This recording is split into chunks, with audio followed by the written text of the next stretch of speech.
Hello,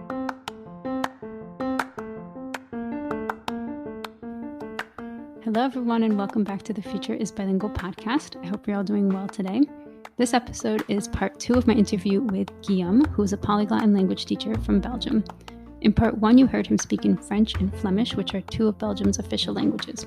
But in this part, we're going to dive right into a quick recap of his 9 languages, and of course, he's going to speak about them in those languages. Now, don't worry, we will provide a transcription and translation of what he says on my webpage. But for now, I want to challenge you to not skip ahead and to just listen to these languages. Even if you don't understand what he's saying, you can still take in the beauty of how they sound.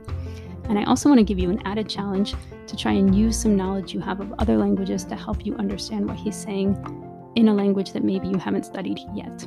Now, don't worry, this doesn't last the entire episode. We do go back to English and we talk about motivation and how he maintains his 9 languages, as well as some teaching techniques. And we talk about which language Guillaume thinks all students should learn first before they start any other foreign language. I hope you enjoy this episode.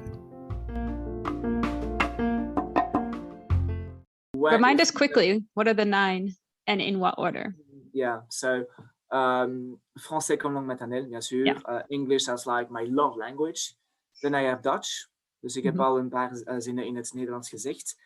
Then there is Spanish. Y bueno, para explicar rápidamente, yo hice un Erasmus en Valencia, en España, desde hace 3 años y tenía el B1 cuando llegué y tenía el C1 cuando mi Erasmus se... Explícanos qué hiciste ahí para... Practiqué mucho con intercambios. Hice como 2 o 3 intercambios cada semana. Y cada uno era durante una hora hasta 4 horas, porque era en un bar, en bares en la ciudad. No era con Skype. Practicaste mucho.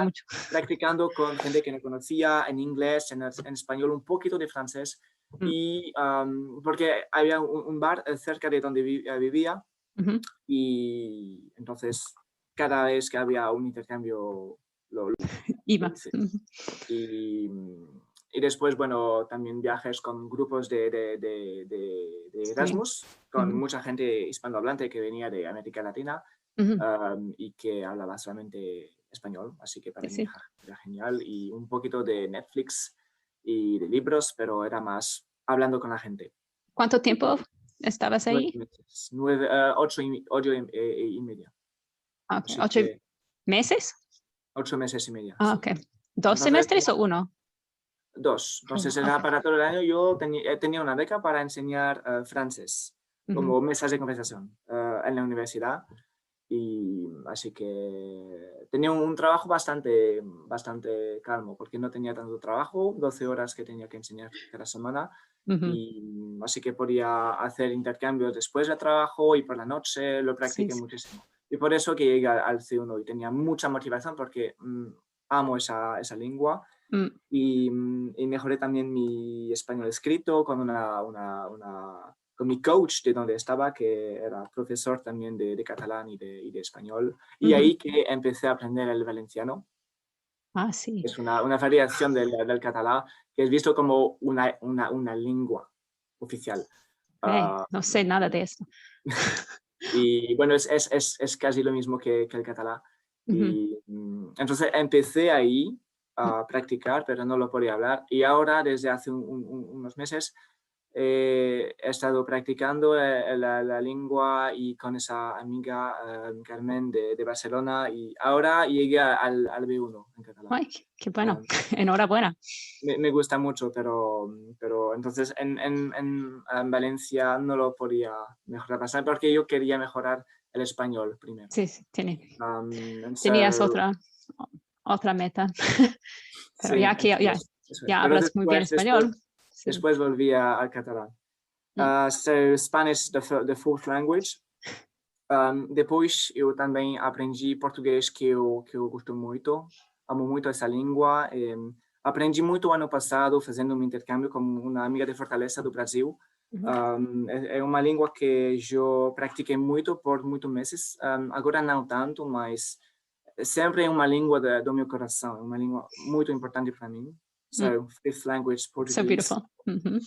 E dopo l'italiano, che ho avuto Io pensavo quando, ma dunque alcuni problemi con l'italiano, perché pensavo che lo potrei imparare molto velocemente, imparare in 3 mesi per esempio, perché pensavo che imparando il vocabolario potrei imparare la lingua così, semplicemente con il vocabolario basico, ma non era così facile e ho avuto bisogno di alcuni anni per raggiungere il B1 dopo il B2 e adesso faccio un intercambio e parlo italiano ogni settimana per mezz'ora e scrivo anche, adesso sto scrivendo una storia in Italia. I'll see. Che Hopefully I'll be pubblicherò, able to read it one day. lo pubblicherò nel mio sito quando sarà terminato. So that was Italian. Després el català, que és l'última llengua que he après, que encara a vegades és un poquet difícil, però penso que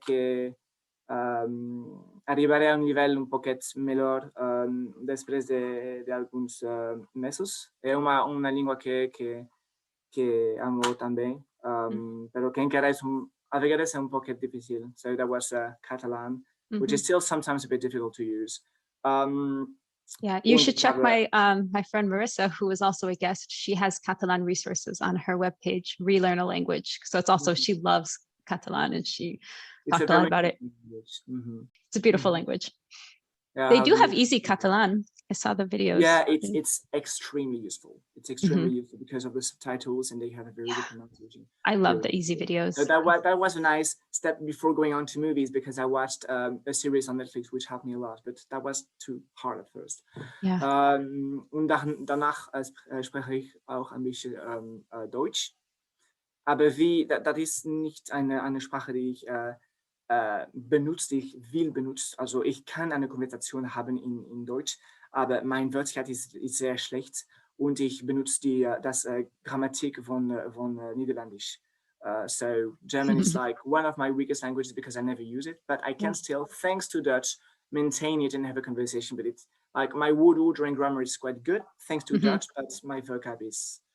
Yeah, I learned it because it is an important language, and I really wanted to have it, but it's I only use it when necessary. Right. It's so hard to build vocab too. I feel like that's a big struggling point. You can get to a certain level with a certain number of words, but then to really pass that intermediate, that lower intermediate into the more advanced. You have so many words to learn. So e poste mi ankaŭ havas Esperanto, ke mi ne pensas ke vi konas ĉi tiu lingvon. Estas lingvon que do mi komencis lerni Esperanton. Mi pensas ke mi lernis Esperanton dum 4 jarojn, sed mi ne lernis multege esintece, sed nun mi lernas iomete pli kaj mi uzas ĝin multege kun la homoj en Haipia en la grupon de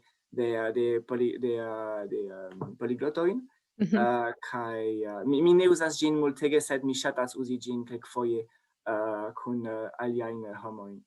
So that was Esperanto, which I don't use it very much. I would like to use it more, but you can't do everything, of course. Right. But so I can still use it. I can still speak it. This is when you've reached top polyglot level, when you can speak Esperanto. The first time I heard it was at the Polyglot conference. They had little lessons.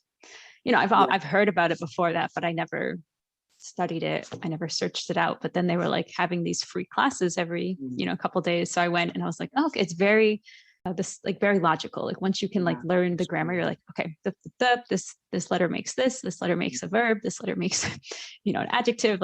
There's a lot of logic to it, which is really, I like that. I have like that kind of math brain. Same with grammar. That's why I like grammar, because I think it's logical. I like to understand why this thing causes this thing. It's like an equation.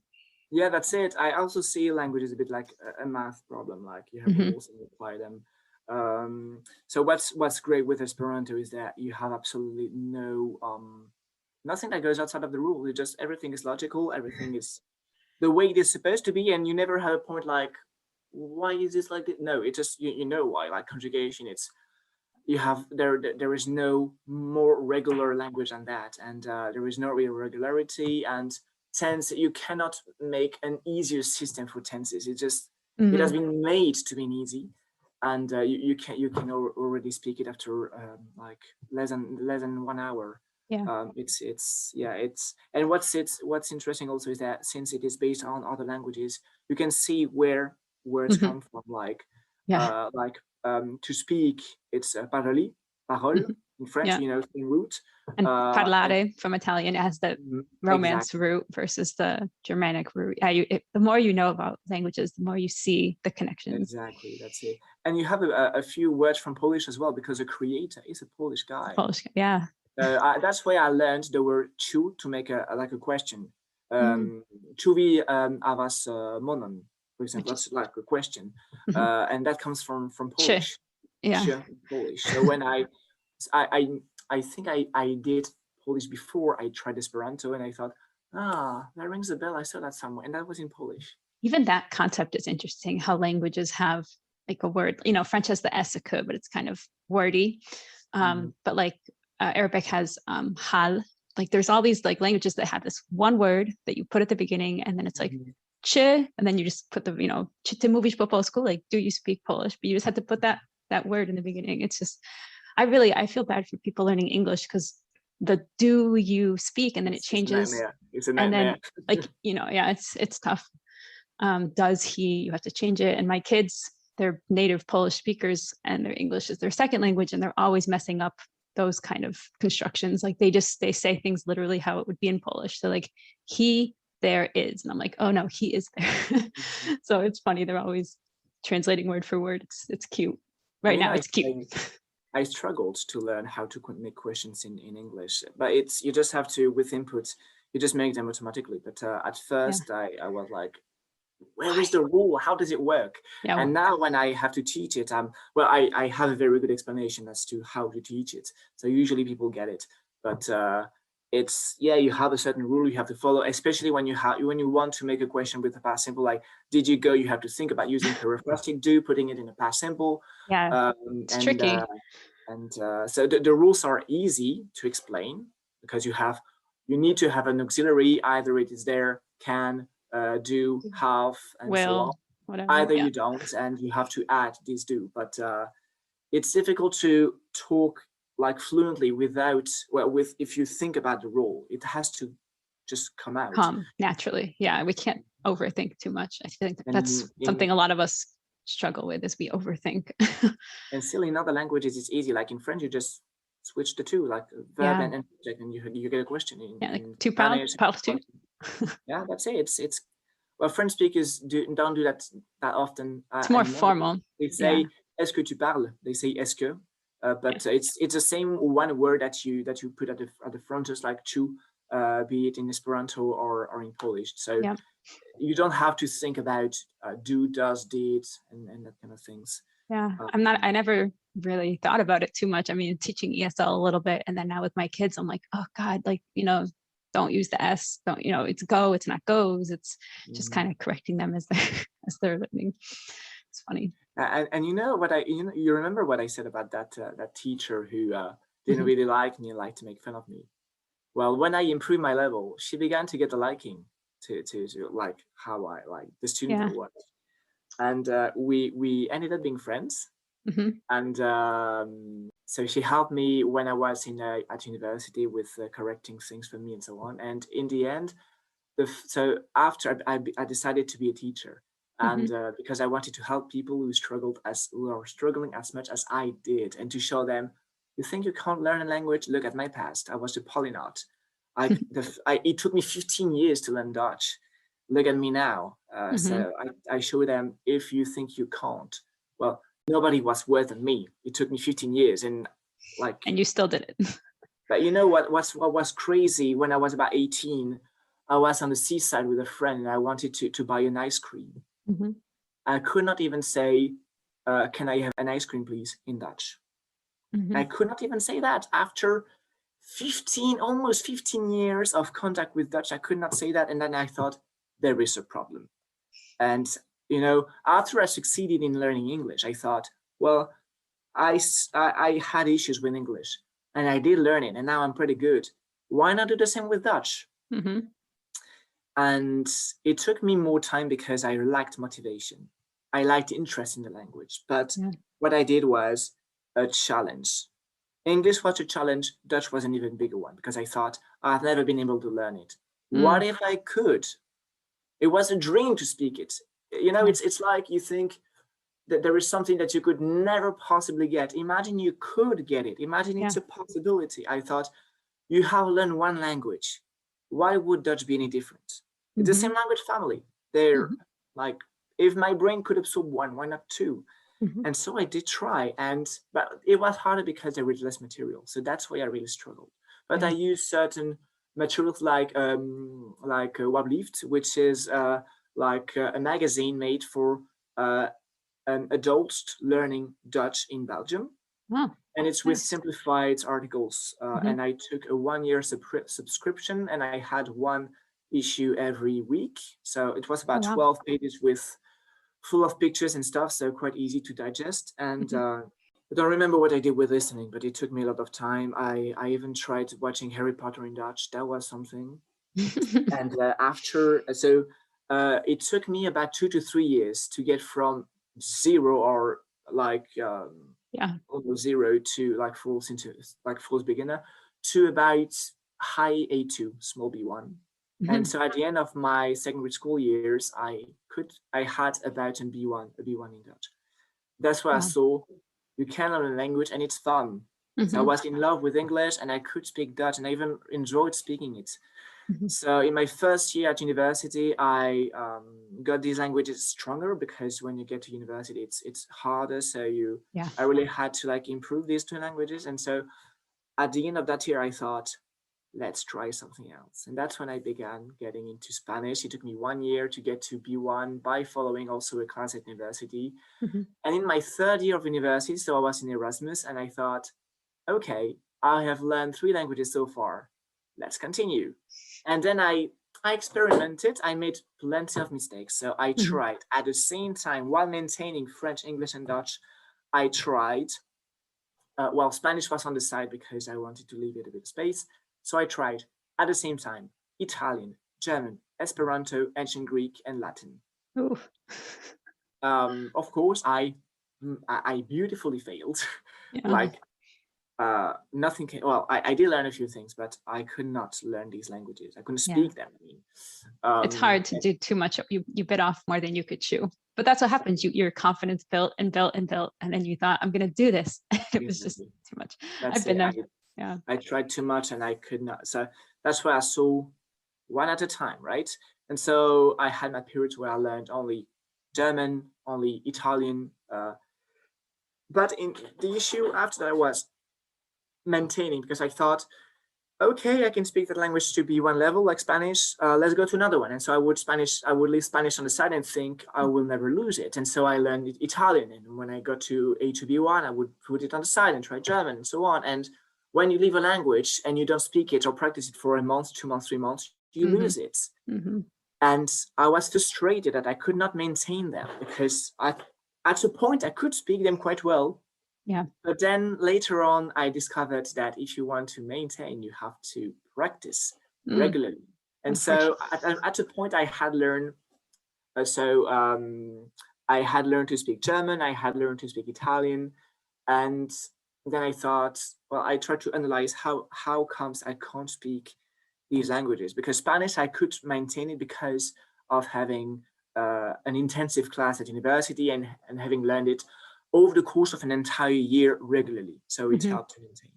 And so what I did was I decided that whenever I would stop learning a language and try another one, I would maintain the language I had learned. And so I studied Spanish, Italian, and while trying Portuguese, for example, I would maintain Italian, and I would have a weekly conversation practice with a native speaker, Spanish, Italian, once a week.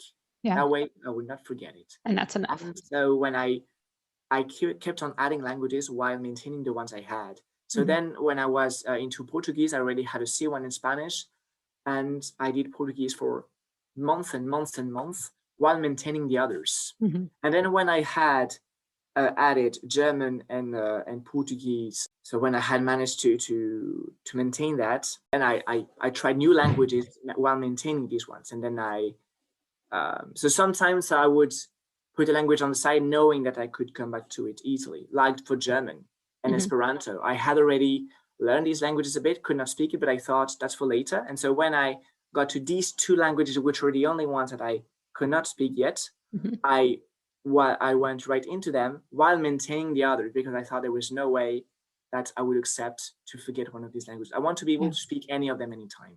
Mm-hmm. And so while getting German in my head and Esperanto, which I could not speak yet, I maintained the others. Mm-hmm. And then at a point, like it was maybe last year, I could maintain the 8. And then I had Catalan, and I thought, okay, I will do a regular practice of Catalan with vocab, with listening and stuff. Mm-hmm. But I want to use every one of the 8 on a weekly basis. Some of them on a daily basis. Catalan, for example, Portuguese. And so because of my weird story, I've been trying to motivate people to try to give their best, and to show them, to prove them that even if you think you're not talented, you don't have talent is scarce in language learning. Yeah. Not many people have a talent. I have no talent, otherwise I would not have taken 15 years to speak Dutch. Mm-hmm. And so I really try to show them talent is not everything, because very few polyglots have a talent. And it's hard work, dedication. That's it. It's hard work. People don't notice how much time you put into it. Moses, how many hours is spent on italki? It's just mind blowing. And so that's why I've made articles on my website and videos on YouTube to try to rekindle people's desire to get there. And I always try to motivate people by telling my story and trying to asking them, what is stopping you? What is difficult? Like, what's happening? Why do you think you cannot learn? And try to debunk the myth that we have when they say I'm too old. No, you're not too old. Look at Steve Kaufman. He learned more than half of his languages when he was already retired. This guy is just incredible. He's incredible. And his motivation is like, he's inspired so many people. All these people like Richard, like Steve, Benny Lewis, all these people, Moses McCormick, how many people has he motivated? And you don't need to be the best polyglot ever to be in this community and to talk with people, to be motivated and motivate people. Right. And what's amazing with this polyglot community, if you look at what Richard says, is that even if you only speak one language, you can come. Exactly. We don't care how many you speak. We don't as long as you're interested. Yeah. That's it. It's a question of passion. We don't care if you have a talent, what religion you have, which country you come from, if you're a guy or a girl or anything else. Right. We don't care. Just come and let's have some fun. And that's an amazing message. Always try to show people, if I can, you can. And you can get motivation. I think that if people could learn Esperanto at school and see how easy it is to learn a language, imagine the impact. It would be funny to have Esperanto proposed in schools in Brussels, because I think that might be a game changer for some students, because most of them in Dutch, they suck. But why do they suck? Because there is a cultural influence, because people believe it is difficult, that it is ugly. Yeah. There is a strange word order, but there are a very, very easy grammatical explanation for them. And strange to whom, right? To us as English speakers, to you as a French speaker, because French and English have the same order, but it's all relative, right? Yeah, that's But I think you're so right that so many students, so I was a high school French and Spanish teacher, and, when you say there's an irregular or this is an exception, it's like, of course it is. Oh, French has so many exceptions, and the Spanish past tense is like all exceptions and all irregular. It's just, that's so discouraging to them. So I think to have a language like Esperanto that's so regular, that's just so simplified, it's like boiled down to the essence. Like this is a verb, this is an adjective, this is a noun, even just to help them know what those words mean. In English, we don't, like in America at least, we don't learn grammar. Kids don't even know what an adverb versus an adjective are. I have to teach that to my high school students. I have the same issue, because when I teach grammar, I ask my students, I always try to I ask them a question, I want them to go with the answer, and if they don't know, just try again. Mhm. And when I ask them about adverbs, adjectives, nouns, preposition, they struggle, and I'm like, I can understand why some of them make mistakes in French or Right. in Dutch or in English when they, even in French, they don't know what an adjective is, or the Exactly. difference between adjective and adverb. Mhm. It's not so complicated, but I think there is a lack of motivation and of interest, and I think the school system has a role to play there. Mhm. And because imagine if we could have classes where students have fun. Give them Duolingo for the first 5 to 10 minutes. That's all right. That would already be a game changer. I did have my students sign up for Duolingo during our vacation, and I was the teacher. You could see all of their accounts and how, and they could all do their own pace. So some kids were fast, they flew through it. Some kids only did a little bit, but yeah, I did it as an extra credit. But I gave different homework over the vacation, like to bring in, find a video, post it on Google Classroom, and give an explanation why you chose it, depending on the level, if it's in the target language or not, just and it could be about cooking, it could be a music video, it could be whatever, just something in French or Spanish. And they loved, that was an easy homework, because I didn't want to give them too much over, let's say, Christmas break. We get 1 week. We don't really get the 2-week breaks that you guys are used to over there. But something I tried recently. I was at my girlfriend's place, and she and her mother, they only speak French, but my girlfriend has some beginner knowledge of English, but understanding a movie, just drop it. And I told them about Esperanto, because I was speaking about language learning, and my girlfriend said that she didn't believe in immersion. And I told her, I understand why you say so. I did not, immersion never worked for me in that, but I will prove you wrong. And I showed them an excerpt from Evildea's video. Evildea is a YouTuber who teaches Esperanto, and I learned most of what I learned from Esperanto is from his channel, because I watch it a lot and I love his personality. He's an actor, is wonderful. And he made a new channel where he teaches Esperanto with the direct method, which is he doesn't say anything in English, but he shows on the blackboard, he writes things, and he communicates with body language, yeah, or gestures. And he wrote things basic things like "Mi estas Evildea," I am Evildea, and then he wrote a few things, and after 5 minutes, so I stopped the video to see a bit what they thought, and they were on fire. They were interested because they said, oh, I understood that, I understood this, and I see the link and so on. And I told them, well, depending on how you use immersion, it can be wonderful. Of course, Esperanto is an easy language. If you try to do with Mandarin Chinese or with Russian or with Polish. Oh, no, but I've had a successful, I was at a language conference and they did an immersion with us in Mandarin, and they would it was like we were in a circle, and they had they taught us very few words, and she had a picture, and then we were speaking Mandarin. By the end of it, we could have a basic conversation. I forget the things we were saying. It was how are you? And then good. And then she taught us some other words, but it was like give me this or something. It was very useful, but it was amazing the way that they taught it. And there were only 2 or 3 native speakers in the group, so they would sometimes help with the pronunciation, just because tones are difficult. But I've never studied Mandarin other than that, and she got all of us saying it, because you had to say the word to move around, and it was very like we were saying earlier about the different intelligences. It was very movement based, but you had to speak, and it was small chunks. And I think you can definitely do it in any language. But your experience with your girlfriend and her mother reminds me of when I learned about Interslavic. I pulled a YouTube video up, and we watched it with my husband, and it was both of us were oh my gosh, I can understand this, because there's this, it's like Esperanto, but just for the Slavic languages. And it's really cool. Just to they pulled from all the different ones, and you can kind of get the gist, more or less. You have to obviously learn a little bit, but.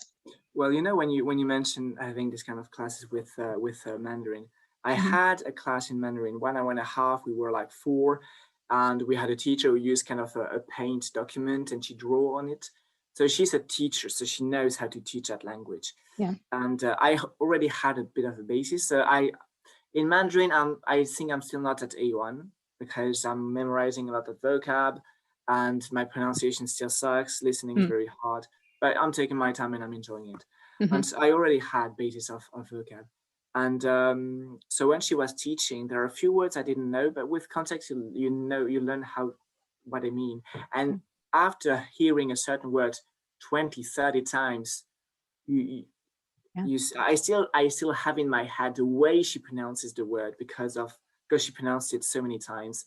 And I did learn a bunch of it. And at the end of the class, I was soaked because of stress and because of, the brain burning.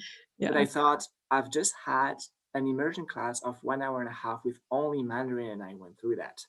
So depending on how you do it, if you have a qualified teacher, of course it can work for Mandarin. All I was saying is with Esperanto, you can more easily make connections, dissect mathematically how it works. With Mandarin, with a language it's so Mandarin, different. You just have to memorize in chunks.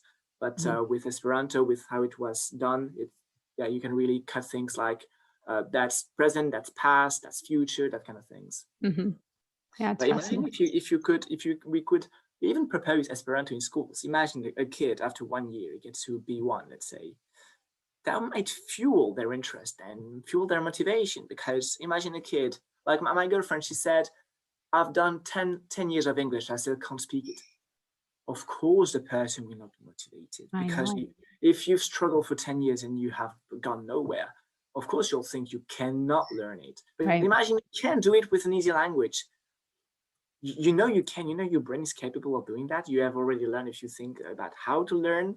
Yeah, it's like a stepping stone. That's it, stepping stones. That's what I did with English. I began with a very easy thing, and then I studied Shakespeare at university. Of course you can, but imagine the first language you ever come in contact with is Latin or ancient Greek. Kids usually in Belgium, in Brussels at least, they began Latin in their first year of secondary school. They are 12. They do Latin before doing English. Latin is an important language, nothing against it. I've already studied it a bit. I want to go further in there later on. But I'm just saying it might not be the best language to be the first language that a kid would study in order to fuel their motivation and give them self-confidence. Because if you want to do that, give them Esperanto, give them the easiest language, and then go further with English, with Dutch, with Latin. But it's also the way we teach them, and Latin is taught so differently than a spoken language. I know I was asked to teach Latin and I've never studied it, and I just refused, because I was like, I don't know the history. You don't teach a dead language the same way you teach a living language like French or Spanish. It's just a whole different system. But I also think we need to change a lot of the system of how we're teaching, and especially the way I learned languages in France was just horrendous. It was all translation. I studied Arabic at the University of Rennes for a year, and I couldn't order a coffee at the end of the year. I could not say anything more than Salaam alaikum, because they didn't teach us to speak. It was just all translate this movie poster, translate this book review. And I was like, why am I sitting with a dictionary translating words when I can't even go into a store and order, a sandwich? I couldn't do anything really with the language. And then we had, civilisation, we had all these history classes behind it. We had translation, thème et version, going both ways. We had 1 hour of dialect, and then they switched our dialect halfway through the year from Syrian to Tunisian, which were completely different dialects. Oh my gosh, I was just getting comfortable with Syrian, and now you're switching us to Tunisian, and this is, so I think we need to change the way we approach language, and we need to give kids more options to choose their own materials. Okay, we want to look at this, whatever it is, clothing unit, but you choose something. Do you want to read a magazine? Do you want to, go on a website and pretend to order a bunch of clothes? There's so many ways that we can use technology and let kids have more ownership, because they're not all going to want to just read the same article about clothing. That's how the old school was. Here's the book, here's the article, everybody read it, let's dissect the vocab. It's very boring. It's just it's so true, because when I was at university, for my master's degree, I worked on motivation and how to motivate people to study Dutch. So what are the influences that will motivate French-speaking students to learn Dutch? And so I worked on it in my bachelor and in my master's degree. And indeed, if you want to motivate them, just give them choices, make them actors of their learning process. Let them choose things. So when I teach, like last year, I told them, choose an article. When we work on a particular subject, just choose an article. It could be an article. It could be a piece of like a video or radio, whatever you want. It could be on Twitter. It could be anything. But have a choice. Like, it's better if you can choose about something that you have a choice to make, because you feel you're in power of that. And at school, where when you have 15, 25 students, it's difficult. But I think that one of the yes and no, because then you could have them present, each kid picks something different, and then you give them 5 minutes, go in front of the class and tell us that works on their pronunciation and their speaking skills. And clearly. So that's we need to make the time. I feel like our curriculums don't offer us the time to do these fun projects. We're always like, get through the vocab, get through the grammar, get through all this material from the book and pass the test. It's all about, a lot of it in the US is passing a test. We teach, the books are teaching to the test, is what we always say, unfortunately. So I really regret that, because it's in Belgium we have the same, and I think it's sad. And what you suggested about choosing a topic, in secondary school I had that for the exam. So we had, in my 6th year, for both English and Dutch, we had to choose a topic, and you had to explain it, a presentation for about 20 minutes, then 25, then 5 minutes of quiz to see a bit of understanding, and then prepare the debate. So you have to have enough questions. You have to choose how to make it. You can make teams. You arrange it however you want. So the teacher said, you have 15 minutes. You are the boss. You are the teacher. I am not supposed to do anything. And some of them could not handle it, and a few students ended up in tears. But mostly it was fine, and at least you had different topics. So some talked about fashion, about health, about sports, about whatever, video games.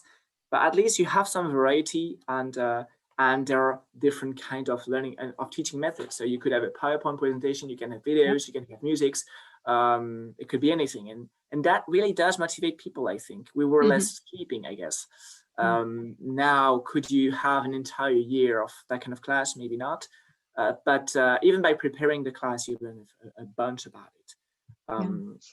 I think just mixing it more in, because obviously we all have to be on the same page at some point. We have to learn the verbs, we have to do some explicit instruction of things. But I think just to like mix it in a bit, so it's not so dry, and it's not just tables and memorizing.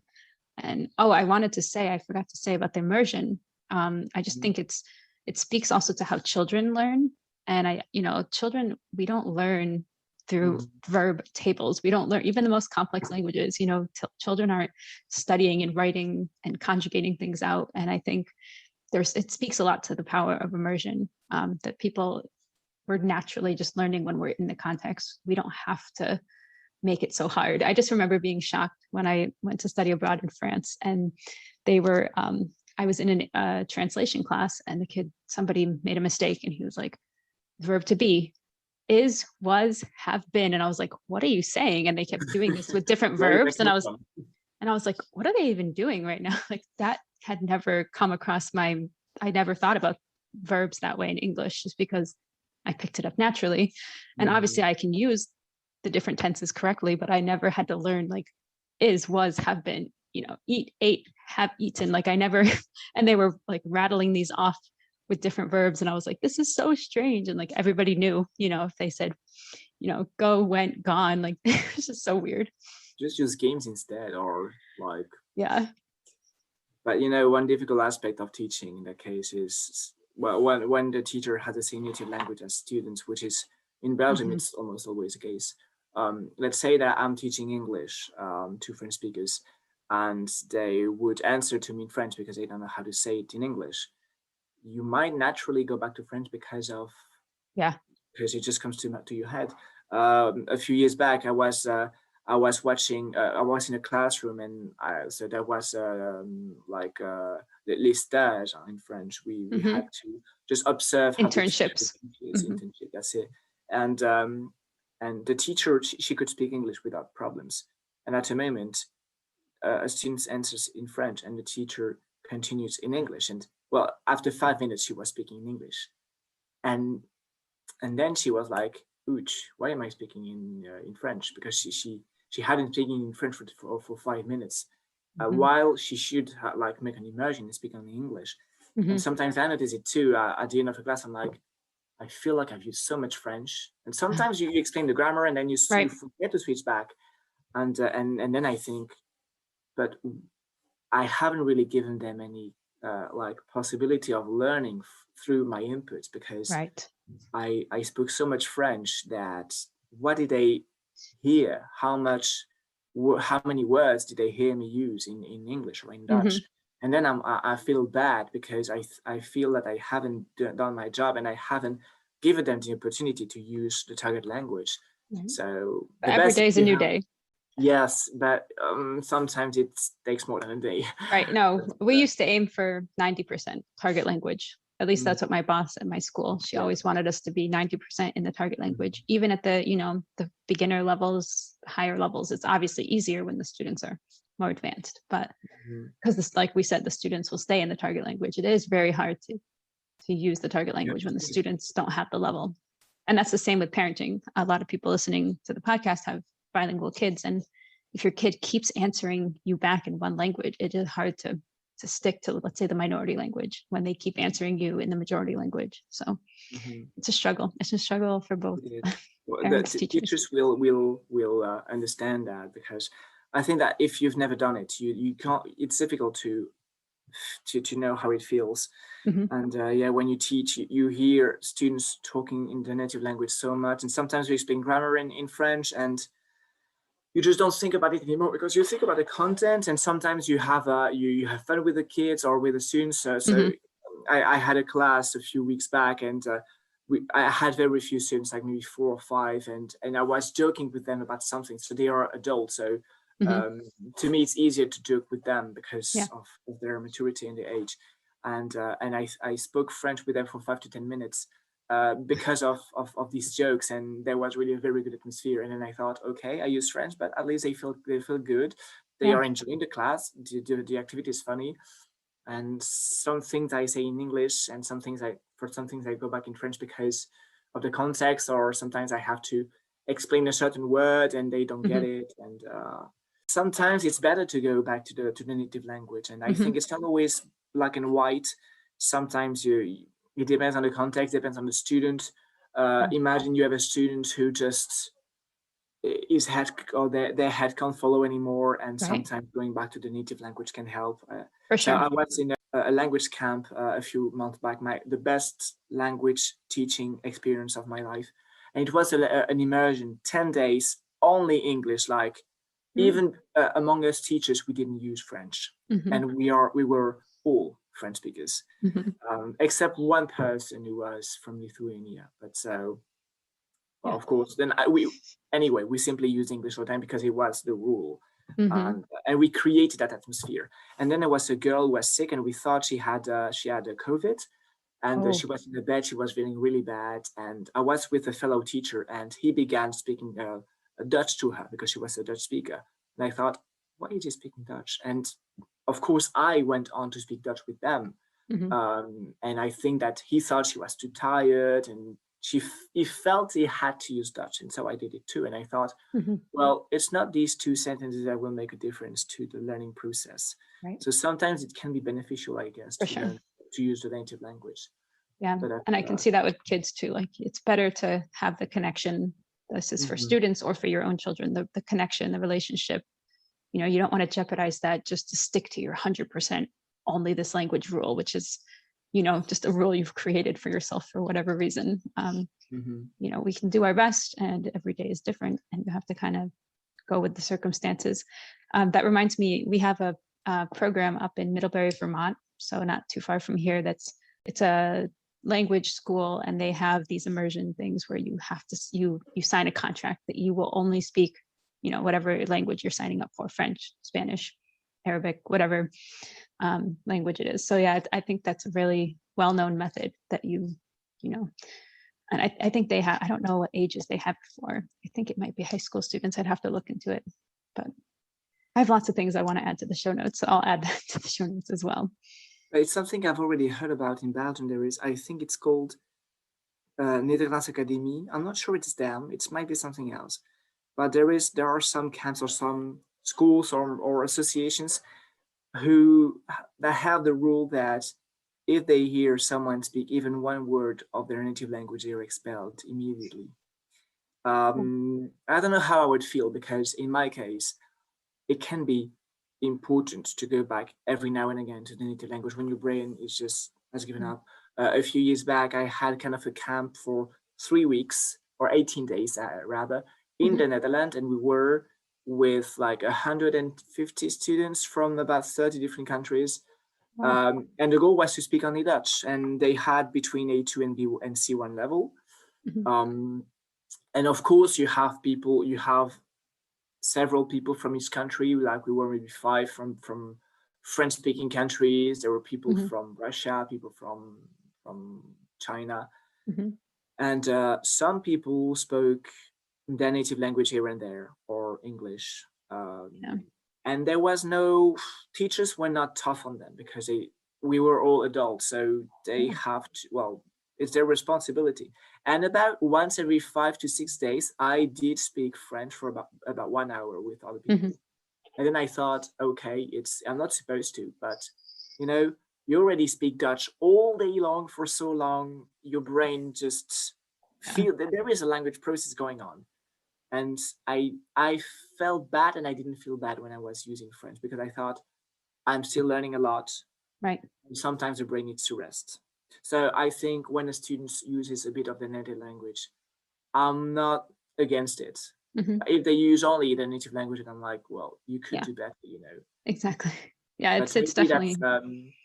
Of course, I don't think I have so much experience into immersion and the potential of immersion, and if it's always good or sometimes bad. So I couldn't say, but I think it's the goal. It's making the goal that you're going to do as much as you can, and creating that environment for yourself. I think that's really the benefit. And you don't have to be hard on yourself if you spoke French for an hour. I don't think, like you said, that's not going to ruin all the progress that you made the other 99 hours that you were speaking Dutch. So yeah, I don't think it should be any punitive. I don't like the idea of kicking people out, because then you're just teaching them that, like, it's too black and white. It's too like harsh to say, oh, you made one mistake, you're out. Yeah, I don't like to be that hard on them. So when my student answered to me in French, well, at first I'm like, okay, but then when the sentence that they use is very easy, I'm like, well, are you sure you could not make it into English or into Dutch, like according to the language I'm teaching at the moment? And then they try and they see they can. But so if they say a complicated sentence with a word that is also very advanced or not really into the topic, then I'm like, okay, it's fine. But when I really see that it's something easy and that they can, then I would try, but always kindly. I don't like to be hard on them. I don't like to punish. I'm like, it's your responsibility. If you learn or you don't, it's your choice. I'm just making the circumstances, the conditions to learn. Exactly. I'm helping, but then it's your responsibility. It's up to you. Yeah, if you want to do better. Yeah, because to me, it's you need to have the motivation. Because to me, motivation is the most important aspect of language learning. And if I hadn't been motivated by English, I would still only speak French. I really believe that if I hadn't had this click, and if I hadn't discovered that I could learn English, and that I hadn't discovered how it is to think in a foreign language, I would not have gone further. But now, when you can think in 4, 5 languages, or even just 2 languages, it's sometimes a firework in your head. And I just love to feel each time the grammar, the vocab, the pronunciation of a particular language. I love how Portuguese is pronounced. It's just funny. The first time I ever heard Portuguese from Brazil, I thought it was a Spanish speaker being drunk. It sounds like, to me, a mix of Spanish with Russian, because some of the sounds a little bit like Russian, but then I'm like, it's not, is this Spanish? We have a Portuguese station. We have a lot of Portuguese speakers in the area. And I turned on the radio once and I was like, oh, I can kind of understand this, but wait a minute. Wait, is this a Russian person speaking Spanish? What's going on? Yeah, it's beautiful though, it is. Sometimes the influence of the native language, you have that kind of specific sound in the language that doesn't use that sound, and that's funny to listen to. Yeah. And so each time I use a language, there is something magical in the brain, and that just fuels you to keep on. So when I watch my series in Catalan, you feel like that grammar working in your head. And when you speak Catalan, this sound that come out of your mouth and that you hear again in your ears, it's just magical to be able to use all these grammars in to have all that in your head, and being able to switch and noticing how many things you can understand, all the people you can talk with, and just I love it when I just switch from one language to the next. It's difficult, especially when you do it very a lot in very short time. Like if I have to speak 10 seconds and then switching back, that's difficult. Well, not with the strong languages like B2+, but with the weaker one, it's harder. But when you speak for 15 minutes in each language, I just love it. Yeah, you can really have the time to get immersed and get your brain wrapped around. that feeling you have in your brain, it's a drug. It's a drug. I think that people like Richard would feel that. He made a video where a few years back with Tim Donner, and Richard said, well, if language learning was bodybuilding, I'd be enormous. And I love that. It's just enormous to have these languages in your head, and to have all. It's like having different personalities and seeing world through different things, through different aspects, different like doors and windows, and just hearing myself speaking Spanish or speaking Portuguese. There is something about it that cannot be described. Yeah. It's like when people, like someone who has never been in love, and they ask, what is love? Like, how does it feel like?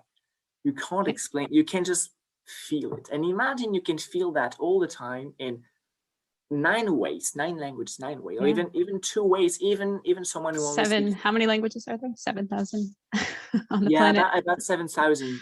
But with dialects counting in, it's a bit difficult to mind.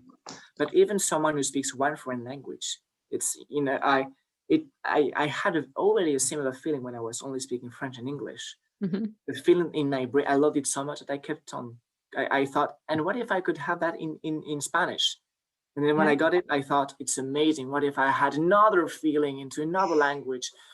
And I would love to speak something like Mandarin. So my goal is to speak it in 2 years.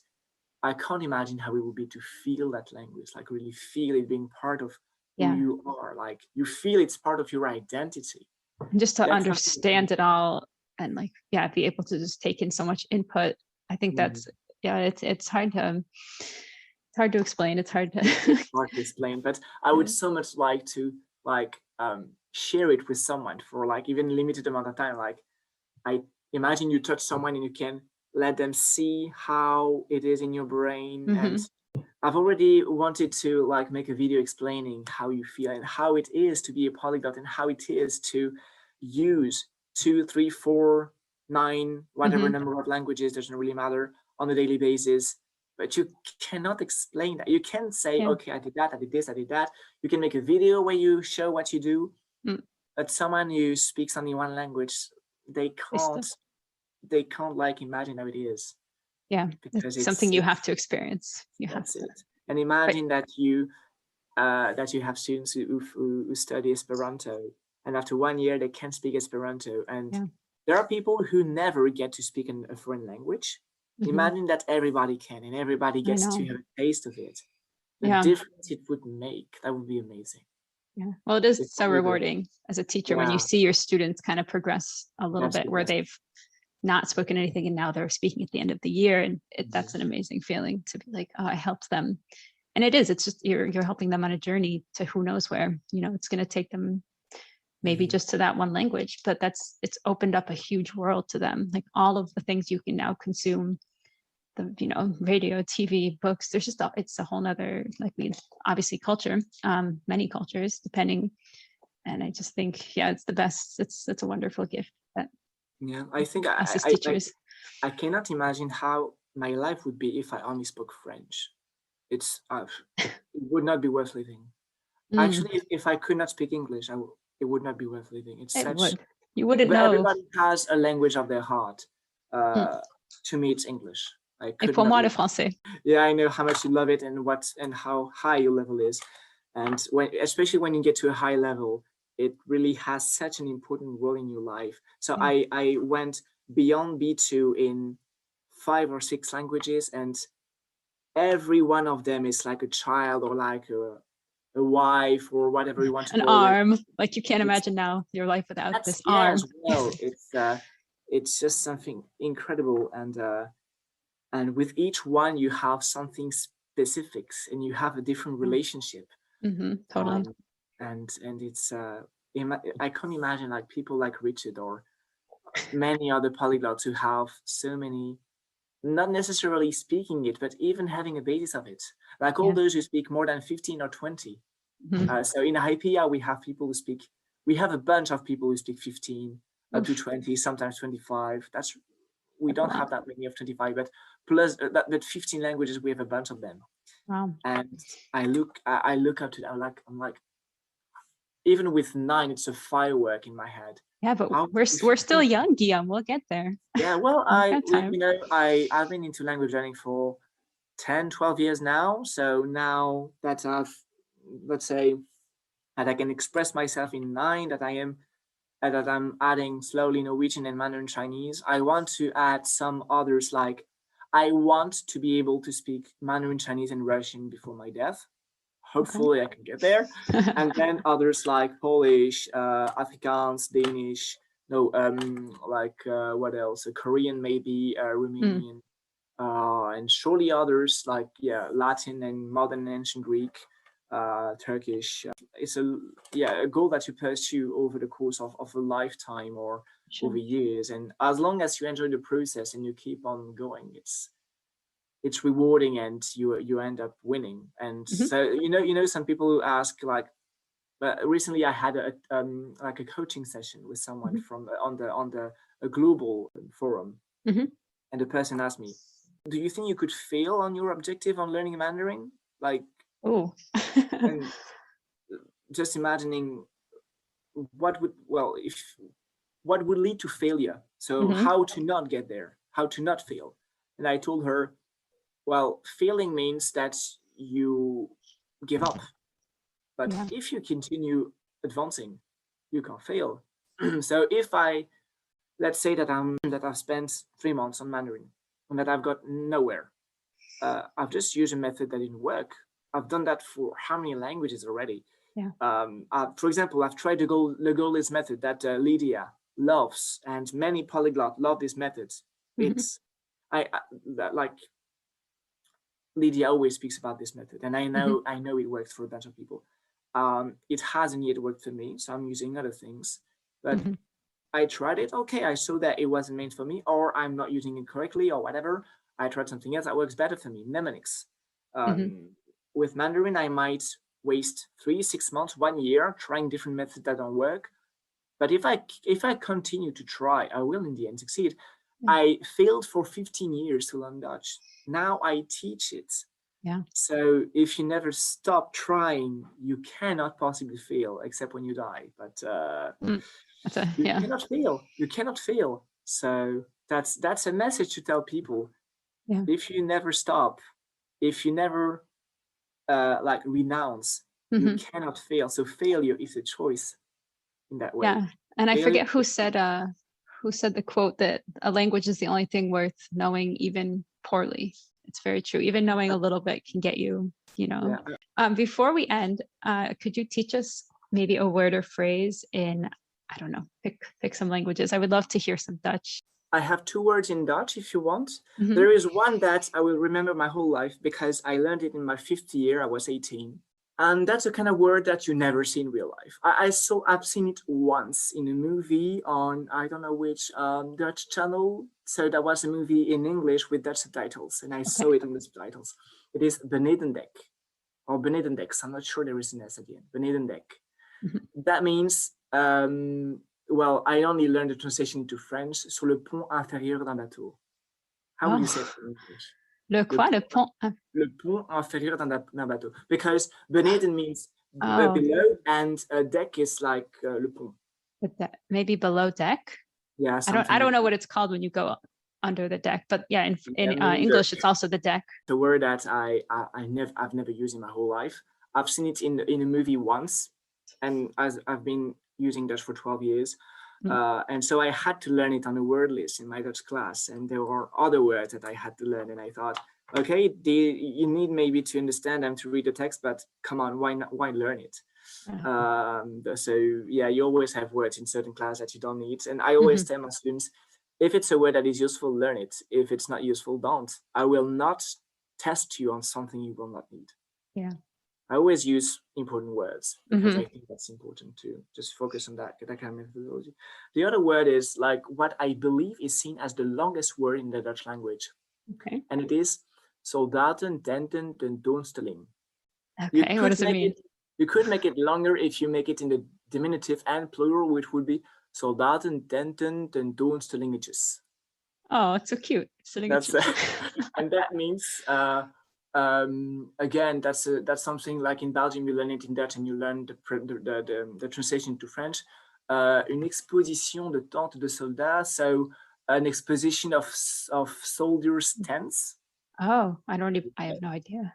And you can put it in the diminutive and plural to add letters to it. So soldaten, that means soldiers. Soldier. Tent in plural, and tentoonstelling is exposition. Wow. So soldaten, tenten, tentoonstelling. It's one word. You never use. Yeah, that is a bit like German. They just put words together. German is worse in that sense, or I mean, it does it more. So you really have like, imagine having if you had to do like, you know, this game where you put letters and Scrabble. Scrabble. Imagine that into German. The board must be bigger. Must be. No, I do wonder how they do it because I played recently in French, and I thought, imagine that in German. So Dutch also does it, but less. I think German has words which are longer than that. Yeah, German's not one of the languages I've ever studied. How about a French word? What's a French word you could teach us? A French word. Well, do you know what would be the longest word into French if we exclude all the words about chemical components that can be endless? A word that we often use, there might be a longer word, but that's the one that I have heard a few times. Anticonstitutionnellement. Oh yeah, I've heard of that one as being one of the longest. Anti-constitutional. That's it. Anti-constitutionally. Anti-constitutionnel, that is anti-constitutional, and then anti-constitutionnellement, which is the adverb. Well, thank you so much for being on the show. It was really a pleasure. It was amazing. Pleasure was all mine.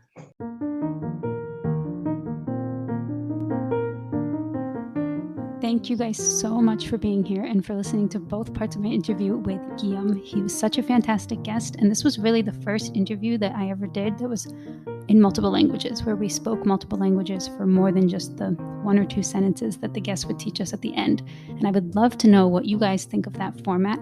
If you want to hear more languages on the podcast, or if you prefer to hear just English with a couple sentences at the end. So you can always let me know. You can find me on Instagram at thefutureisbilingual, or you can write me an email at tfibpodcast@gmail.com. And don't forget that we're going to put a transcription and translation onto the website, which is wordpress.com. The Future is Bilingual. So you can look for that or find the link in the show notes. We talked about a lot of different people and resources and Hypia. So I'm going to put all of that information into the show notes as well. So please check there. If you can't ever find something, just send me a DM or send me an email. I will be happy to send you the link that you are missing. And if you guys could please leave a rating and review, that would mean so much to me. There's an easy link on the webpage to do that. And don't forget, if you enjoy this episode, please share it on social media and make sure to tag me. Thanks, guys, and have a great day. Cześć. Co się mówi? Cześć. She's like, I'm out of here.